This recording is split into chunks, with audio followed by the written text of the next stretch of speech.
Hello students, स्वागत आप सभी का आपके अपने चैनल प्रिपरेशन अड्डा के अंदर। तो गाइस, पहला पार्ट तो अपलोड हो चुका है ल्यूसेंट फिजिक्स एमसीक्यू सीरीज का। ये दूसरा पार्ट है जिसमें हम फिर से 10 क्वेश्चनों को डिस्कस करेंगे। अगर किसी को पहले पार्ट में दिक्कत आ रही है या फिर क्वेश्चन समझ में नहीं आए हैं, उनका एक्सप्लेनेशन समझ में नहीं आया है, तो वो कमेंट बॉक्स में अपना मोबाइल नंबर छोड़ दें। वहां पर मैं उनको कॉल करके स्पेशली उनके क्वेश्चंस को डिस्कस कर लिया जाएगा। तो स्टार्ट करते हैं। क्वेश्चन नंबर 11 से, जो कि दूसरे पार्ट है फिजिक्स ल्यूसेंट एमसीक्यू सीरीज का, जिसमें आपसे कह रहा है द इलेक्ट्रिक करंट डेंसिटी। ये क्या है? इलेक्ट्रिक करंट डेंसिटी कौन सी क्वांटिटी है? क्या ये स्केलर क्वांटिटी है? क्या ये वेक्टर क्वांटिटी है? इसका सॉल्यूशन बताने से पहले मैं आपको इसको एक्सप्लेन करना सिखाता हूं। देखिए कैसे है करंट डेंसिटी की डेफिनेशन, क्या है करंट डेंसिटी, इसके बारे में जान लेते हैं। तो यहां ले आते हैं। देखिए, अगर करंट की बात करें, स्पेशली करंट की अगर हम बात करते हैं, तो करंट क्या होता है? करंट होता है चार्ज जो किसी कंडक्टर के अंदर फ्लो किया है पर यूनिट टाइम है, जिसका यूनिट होता है कूलम पर सेकेंड। तो ये तो आपके पास करंट की डेफिनेशन आ गई। अगर करंट की बात करें तो करंट होती है स्केलर क्वांटिटी। क्या होती है ये? Scalar quantity.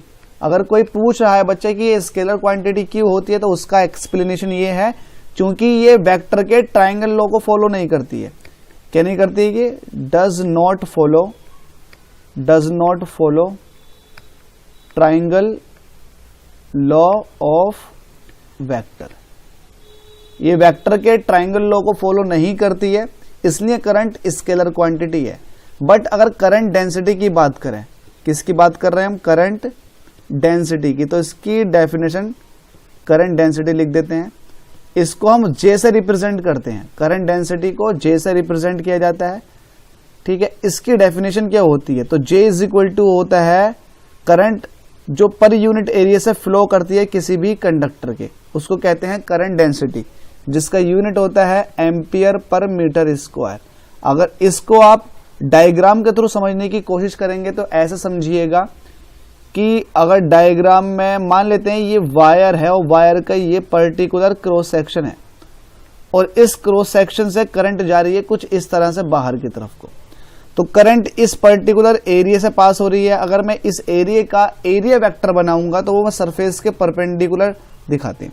किसी भी सरफेस का एरिया वेक्टर उस सरफेस के परपेंडिकुलर होगा। अब देखिएगा, एरिया वेक्टर की डायरेक्शन है और इस करंट की जो यहां से फ्लो हो रही है उसकी भी डायरेक्शन है।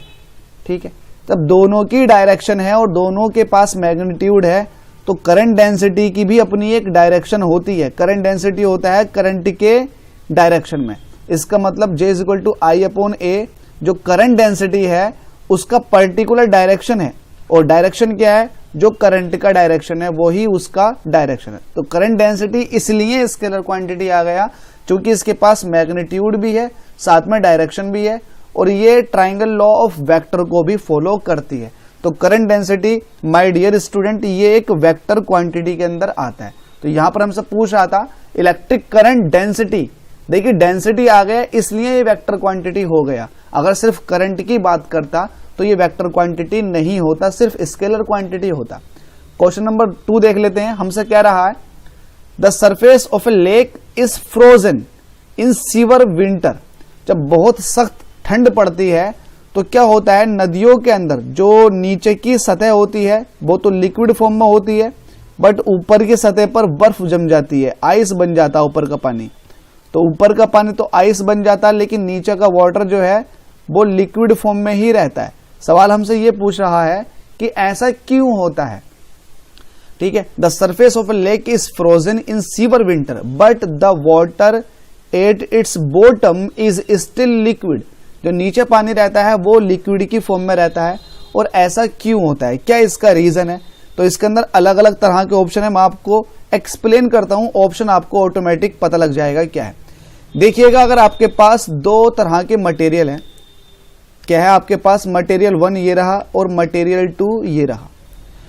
अगर ये 2 मटेरियल हैं और इसमें इस पर्टिकुलर मटेरियल की डेंसिटी ज्यादा है, मतलब इसकी डेंसिटी 1 की ज्यादा है डेंसिटी 2 से, तो जिसकी डेंसिटी ज्यादा होती है वो भारी होता है। इसका मतलब जो चीज भारी होती है वो नीचे की तरफ जाने की कोशिश करती है और जो हल्की होती है वो ऊपर रहने की कोशिश करती है। यहाँ पर 2 वाला जो है वो हल्का है और 1 वाला जो है वो भारी है। इसका मतलब जिस पर्टिकुलर मटेरियल की डेंसिटी हैवी होगी या फिर ज्यादा होगी वो नीचे जाने की कोशिश करेगा।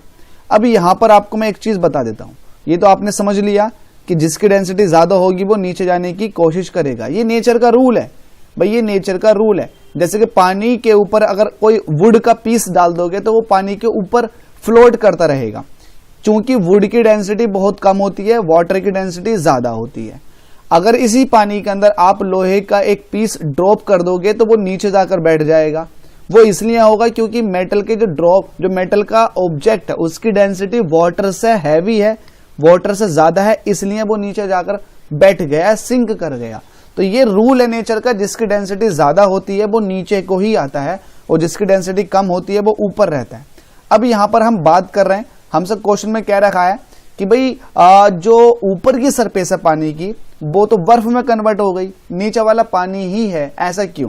तो ऐसा इसलिए है क्योंकि नीचे पानी है तो पानी की डेंसिटी बर्फ से ज्यादा होती है, पानी की डेंसिटी आइस से ज्यादा होती है, इसलिए वाटर नीचे रहता है और आइस ऊपर रहता है। दूसरे शब्दों में अगर मैं बताऊं कि वाटर की डेंसिटी कब ज्यादा होती है, तो वाटर की डेंसिटी मैक्सिमम होती है 4 डिग्री सेंटीग्रेड पर। 4 डिग्री सेंटीग्रेड पर पानी की डेंसिटी सबसे ज्यादा होती है, इसलिए 4 डिग्री सेंटीग्रेड पर पानी नीचे दिखाई देगा जबकि आइस ऊपर दिखाई देगा। दूसरे शब्दों में ये कह सकते हैं कि पानी के ऊपर बर्फ जम गई तो नीचे वाला पानी जो है उसका टेम्परेचर 4 डिग्री सेंटीग्रेड रहेगा। वो इसलिए क्योंकि 4 डिग्री सेंटीग्रेड पर सबसे ज्यादा डेंसिटी पाई जाती है पानी की, और पानी ये चाहेगा कि मेरी डेंसिटी बर्फ से ज्यादा रहे ताकि मैं नीचे रहूं, तो 4 डिग्री सेंटीग्रेड टेम्परेचर उसके लिए चाहिए। तो याद रखना कि जब भी आपको इस तरह का फिनोमेना दिखाई दे कि ऊपर पानी का बर्फ बन चुका है और नीचे पानी ही होगा, वो इसलिए होगा क्योंकि पानी की डेंसिटी बर्फ से ज्यादा होती है और पानी की डेंसिटी 4 डिग्री सेंटीग्रेड पर 4 डिग्री सेंटीग्रेड पर सबसे ज्यादा होती है। ये कॉन्सेप्ट अगर आप अलग से समझना चाह रहे हैं तो मैं इसको और डीपली समझा सकता हूं। ठीक है भाई, तो क्वेश्चन नंबर 12 का ऑप्शन नंबर सी बिल्कुल करेक्ट हो जाएगा। इसके बाद आता है ल्यूमेन। हो बहुत जबरदस्त चीज आ गई और बहुत ही ज्यादा इंटरेस्टिंग चीज भी है। देखो यहाँ पर ल्यूमेन भी है और कैंडेला भी है। मैं आपको इसके कॉन्सेप्ट समझाता हूं, आपको ऑटोमेटिकली समझ में आ जाएगा कि ये है क्या। तो ल्यूमेन को समझने के लिए आपको करना क्या होगा, देखिए भाई आपके घर लाइट तो लगी हुई होती है, सबके घर लाइट लगी हुई होती है, बल्ब लगे हुए होते हैं। अब ये क्या करता है, इससे हर तरफ ईच एंड एवरी डायरेक्शन में रोशनी जाती है। यस और नो? बिल्कुल जाती है, इसमें कोई शक की बात नहीं है। अब मैं यहाँ क्या कर रहा हूं, इस रोशनी के सामने मैंने एक इमेजिनरी सरफेस मान लिया। अब इस इमेजिनरी सरफेस के अंदर से भी रोशनी पास हो रही होगी, तो मैं ये कह रहा हूं कि जी जो रोशनी इस यूनिट एरिया से पास हो रही है, इसका मतलब उस रोशनी को मैं कहूंगा एनर्जी, क्योंकि जितनी भी लाइट आ रही है एनर्जी की फॉर्म में होती है। तो यहां से इस पर्टिकुलर सरफेस से यूनिट एरिया कहेंगे इसको हम, कि यूनिट एरिया से जो एनर्जी पास हो रही है यूनिट टाइम में, उसको कहते हैं ल्यूमिनस फ्लक्स। जो लाइट निकल रही है इसको ल्यूमिनस बोलेंगे, लेकिन फ्लक्स तब जुड़ जाता है जब किसी एरिया की बात करने शुरू कर दें। तो इस एरिया में से जो ल्यूमिनस पास हो रहा होगा उसको कहेंगे हम ल्यूमिनस फ्लक्स। अब ल्यूमिनस फ्लक्स को अगर मैं और थोड़ा सा डीपली समझाना चाहूंगा तो वो ये है कि यार ल्यूमिनस फ्लक्स कुछ नहीं है, बस एनर्जी है जो इस पर्टिकुलर एरिया से पास होकर गई है। तो इस एनर्जी को ही मैं क्या कहूंगा, ल्यूमिनस फ्लक्स। तो इसका मतलब क्या है, मुझे ल्यूमिनस की अमाउंट को चेक करने के लिए एनर्जी को लेकर आना पड़ रहा है। जो यहां पर ल्यूमिनस पास हो रही है उसको मैं एनर्जी से कोरिलेट करके फाइंड आउट करना चाह रहा हूं। तो यहां पर आपको क्या समझने के लिए मिला, यहां पर आपको यह समझने के लिए मिला कि ल्यूमिनस फ्लक्स जो होता है एक्चुअली वो एनर्जी होती है जो यूनिट टाइम में एक इमेजिनरी एरिया से पास होती है। ठीक है, इसी से में ब्राइटनेस वगैरह कैलकुलेट करते हैं कि ब्राइटनेस ज्यादा लाइट ब्राइट है या कम ब्राइट है। अब जाहिर सी बात है जितनी ज्यादा यहां से ल्यूमिनस पास होगी उतनी ही ज्यादा यहां पर ल्यूमिनस फ्लक्स होगा, मतलब उतनी ज्यादा लाइट ब्राइट होगी।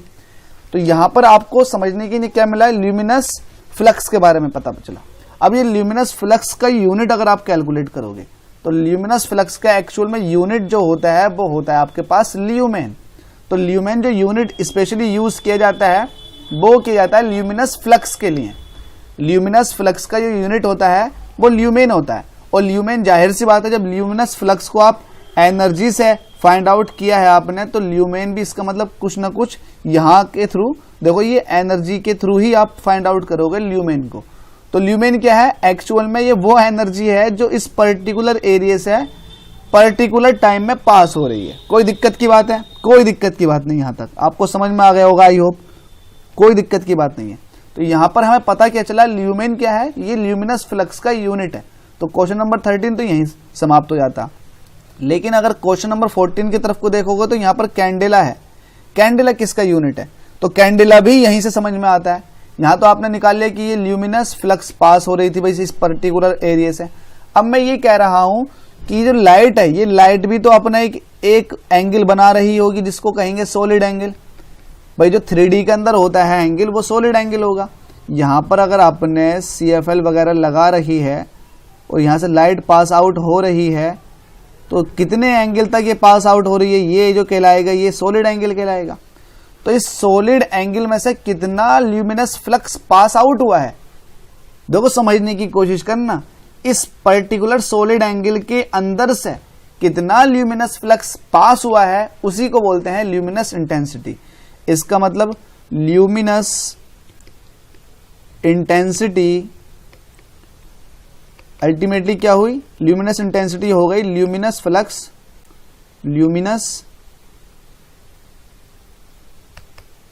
Luminous flux that is passed through unit solid angle. जो 3D में एंगल बनाया है इसको सॉलिड एंगल कहते हैं। ठीक है भाई, तो ये ल्यूमिनस फ्लक्स कितने सॉलिड एंगल से पास हुआ है इसको क्या बोलेंगे, ल्यूमिनस इंटेंसिटी। अब देखिए ल्यूमिनस फ्लक्स का यूनिट क्या होता है, ल्यूमेन, ये तो ल्यूमेन होता है। और सॉलिड एंगल का होता है स्टेरेडियन। एक प्लेन एंगल का होता है जिसको आप थीटा कहते हो, रेडियन, बट सॉलिड एंगल का होता है स्टेरेडियन। तो ये ल्यूमिनस इंटेंसिटी आगे निकल के, तो ल्यूमिनस इंटेंसिटी का यूनिट निकल कर आ गया ल्यूमेन पर स्टेरेडियन, जिसको हम कैंडेला भी कहते हैं, कैंडेला भी कहते हैं। ल्यूमेन पर स्टेरेडियन को हम क्या कहते हैं, कैंडेला। तो अल्टीमेटली आपको अब समझ में आ चुका होगा ल्यूमिनस इंटेंसिटी और ल्यूमिनस फ्लक्स। तो ल्यूमिनस फ्लक्स वो एनर्जी है जो इस यूनिट एरिया से पास हो रही है। अब इस पर्टिकुलर एनर्जी को आपने इस पर्टिकुलर सॉलिड एंगल के साथ कोरिलेट कर दिया तो ये ल्यूमिनस इंटेंसिटी बन गया। तो आई होप आपको समझ में आ गया होगा। मैंने पूरी कोशिश की है कि आपको समझ में आए, फिर भी समझ में नहीं आया होगा तो कमेंट बॉक्स में अपना मोबाइल नंबर लिखना ना भूलें ताकि मैं आपको एक्सप्लेन कर सकूं। ठीक है भाई, क्वेश्चन नंबर 15 की तरफ देखते हैं जिसमें आपसे कह रहा है in the graph of displacement. देखो ध्यान रखना ग्राफ किस किस के बीच में प्लॉट हुआ है। तो यहाँ पर डिस्प्लेसमेंट और टाइम के रिस्पेक्ट में ये ग्राफ प्लॉट हुआ है। यहाँ पर देखने की कोशिश कीजिएगा कि टाइम तो बढ़ रहा है बट डिस्प्लेसमेंट में किसी तरह का कोई चेंज नहीं आ रहा है। यहाँ पर देखने की कोशिश कीजिएगा। अगर मैं इस पर्टिकुलर टाइम की बात करता हूँ और इस पर्टिकुलर टाइम की बात करता हूँ तो यहाँ पर आपका टाइम कम है, यहाँ पर टाइम ज्यादा हो चुका है, लेकिन डिस्प्लेसमेंट में कोई भी फर्क नहीं आया। डिस्प्लेसमेंट वाली लाइन थी, डिस्प्लेसमेंट ऊपर को इंक्रीज करेगा नीचे को डिक्रीज करेगा, बट डिस्प्लेसमेंट एक कांस्टेंट है, फिक्स है। तो इसका मतलब टाइम के साथ किसी भी तरह का डिस्प्लेसमेंट नहीं बदल रहा है, कोई डिस्प्लेसमेंट में इंक्रीमेंट नहीं हो रहा है और कोई किसी भी तरह का डिस्प्लेसमेंट में डिक्रीमेंट भी नहीं हो रहा है, डिस्प्लेसमेंट फिक्स है। इसका मतलब यह है कि अगर ऑब्जेक्ट ओरिजिन के रिस्पेक्ट में कहीं पर रखा होगा तो वो तो वहां का वहीं रहा रहेगा टाइम के साथ, जब इसका डिस्प्लेसमेंट नहीं बदल रहा तो इसका मतलब ये किस तरह का ऑब्जेक्ट है, क्या ये मोशन में है, क्या ये ऑब्जेक्ट चल रहा है? जवाब है बिल्कुल नहीं, ये चल ही नहीं रहा, क्योंकि चलता तो डिस्प्लेसमेंट बढ़ता। क्या ये रुका हुआ है? यस, बिल्कुल रुका हुआ है। टाइम बढ़ता चला गया लेकिन डिस्प्लेसमेंट में कोई भी चेंजेस नहीं आया। जो चेंज था वो पहला वाला ही है, जो पहला डिस्प्लेसमेंट था वो बाद में ही है। भाई यहां अगर आप देखोगे कि यहाँ 5 सेकंड हो गए, यहाँ 10 सेकंड हो गए, 5 सेकंड बाद डिस्प्लेसमेंट जितना है उतना 10 सेकंड बाद भी डिस्प्लेसमेंट है। तो टाइम तो बढ़ रहा है लेकिन डिस्प्लेसमेंट में कोई चेंज नहीं। तो ऐसा ग्राफ जो है वो रिप्रेजेंट करता है एक बॉडी को जो पहले से ही रेस्ट में है। ठीक है भाई, क्वेश्चन नंबर 16 की बात कर लेते हैं। The temperature of the water at the bottom of the lake whose upper surface has frozen. ऊपर का सरफेस जम चुका है पानी का और नीचे जो लिक्विड पाया जाता वो कितने डिग्री सेंटीग्रेड का, अभी मैंने आपको बताया था 4 डिग्री सेंटीग्रेड उसका टेम्परेचर होता है। ध्यान रखना माइनस का 4 भी मत लगा देना, गलत हो जाएगा, सिर्फ 4 डिग्री सेंटीग्रेड। अभी आपको ऊपर एक्सप्लेन किया हुआ है मैंने, वो इसलिए क्योंकि 4 डिग्री सेंटीग्रेड पर पानी जो वाटर है उसकी डेंसिटी ज्यादा होती है और जिसकी डेंसिटी ज्यादा होती है वो नीचे रहने की कोशिश करता है। 17 क्वेश्चन की तरफ देखते हैं। हमसे कह रहा है कन्वेंशनल सिंबल क्या है लेंस फॉर्मूले का। तो जैसे कि आपको पता है लेंस फॉर्मूला क्या होता है, 1/f = 1/v माइनस 1/u होता है। लेंस फॉर्मूला होता है 1/f = 1/v minus 1/u। Lens फॉर्मूले के साथ साथ एक होता है मिरर फॉर्मूला।